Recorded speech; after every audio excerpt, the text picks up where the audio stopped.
Serial જોવે છે કેમ બંધ કરી દીધી? એ રિશ્તા ક્યાં કહેલાતા કામ મૂકીને અને ભાભી સિરિયલ જોવા બેઠા. બતાવો આવું કોણ કોણ કરે છે કે કામ મૂકીને વચ્ચે સિરિયલ જોવા માંડે? સિરિયલ જોવા તો જોઈ જ. એટલે પાર્સલ તો પેક કરી દીધા, પણ હવે શું છે?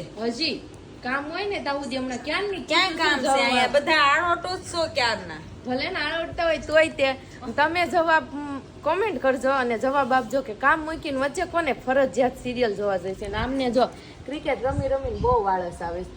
એટલે ઓનલાઈન છે ને, ઓનલાઈનમાં કસ્ટમરોને આન્સર પણ નથી આપતા. બધું કામ મારી ઉપર છોડી દીધું. દેર ભોજાઈ થઈ બિચારી ગરીબડી ગાય જેવી. અહીંયા હમણાં હું આવી ત્યારે ભૂતી હતી તમ તારે. એટલે છે ને તમે કોમેન્ટમાં કહેજો મારી જે કોણ કોણ મારી સાથે છો ને કામ મૂકીને આળસ કરે છે. હજી કસ્ટમર ગયા છે ને હેન્ડલ તો મેં કર્યા ને. દુનિયા 4 જણા 5 જણા હોય તો પછી ને એક જણાને હેન્ડલ કરતે એમાં કઈ ગરજી તોય ઓનલાઈન નું તમે ધ્યાન નથી દેતા. આમ જો ધ્યાન છે ને, આ પાર્સલ મેં પેક કર્યા. આ બધું લખ્યું કોણ? કાઈ નહીં હાલો હવે તમે કોમેન્ટમાં કહેજો સિરિયલ કોણ કોણ જોવે છે.